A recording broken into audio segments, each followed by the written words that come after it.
नमस्कार. स्वादिष्ट रेसिपीजमध्ये आज आपण बनवणार आहोत अननसाचं सिरप. जे सिरप बनवून तुम्ही 1 मिनिटात सरबत तयार करू शकता. साखर न वापरता आपल्याला हे सरबत तयार करायचं आहे.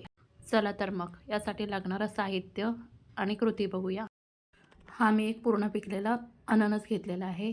आता याची मी साल काढून घेणार आहे आणि याचे छोटे छोटे तुकडे करून घेणार आहे. आता गॅसवरती मी पातेलं ठेवलेलं आहे आणि त्याच्यामध्ये 2 वाटी अननसाचे तुकडे मी शिजायला घालणार आहे.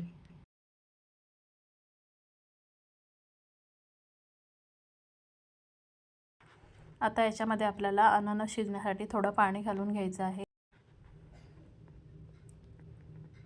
आता आपल्याला याच्यावरती झाकण ठेवायचं आहे आणि आपल्याला अननस व्यवस्थित शिजू द्यायचा आहे.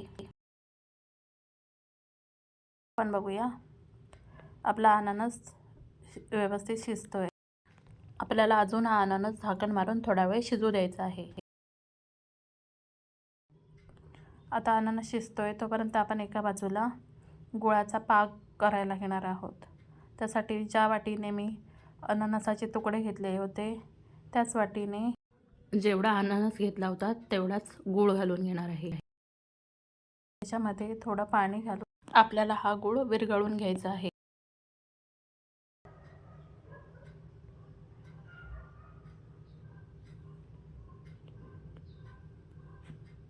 आता आपला गूळ व्यवस्थित विरघळलेला आहे.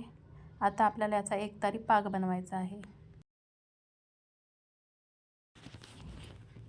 आता आपला पाक व्यवस्थित तयार होत आलेला आहे. आता आपण चेक करून बघूया. आता या वाटीमध्ये मी थोडासा गुळाचा पाक घेतलेला आहे. आता बघा याला एक तार येते, म्हणजे आपला पाक तयार झालेला आहे. आता आपल्याला गॅस बंद करायचा आहे.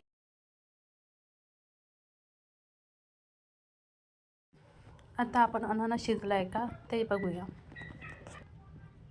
आता बघा आपला अननस व्यवस्थित शिजलेला आहे. आता आपण अननस शिजलाय का ते चेक करून बघूया.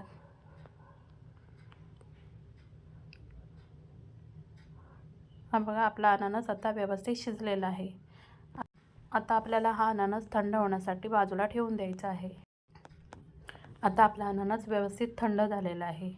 आता मी एक मिक्सरचं भांडं घेणार आहे आणि त्याच्यामध्ये अननसाचे तुकडे आणि ते शिजलेलं पाणी असं थोडं थोडं करून बारीक वाटून घेणार आहे.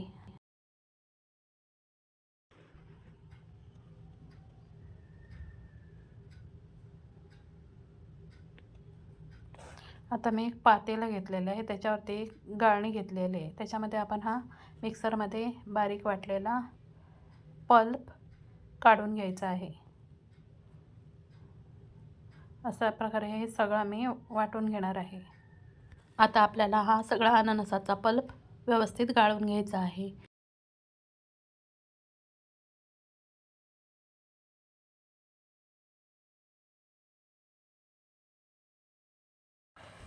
आता बघा आपला सगळा पल्प गाळून झालेला आहे.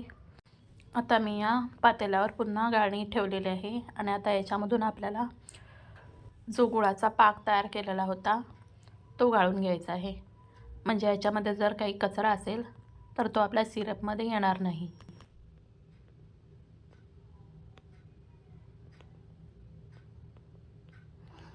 आता आपला सगळा पाकसुद्धा गाळून झालेला आहे. आता आपण हे सगळं व्यवस्थित मिक्स करून घेऊया. आता मी पुन्हा हे पातेलं गॅसवरती ठेवणार आहे आणि आपल्याला पुन्हा हे मिश्रण व्यवस्थित शिजवून घ्यायचं आहे. आता बघा आपल्याला याच्यावरती खूप असा फेस दिसत आहे. जसं जसं हे मिश्रण शिजायला लागलं तसा हा फेससुद्धा कमी झालेला आपल्याला दिसते. हे मिश्रण आपल्याला आता सतत ढवळत असं शिजवून घ्यायचं आहे.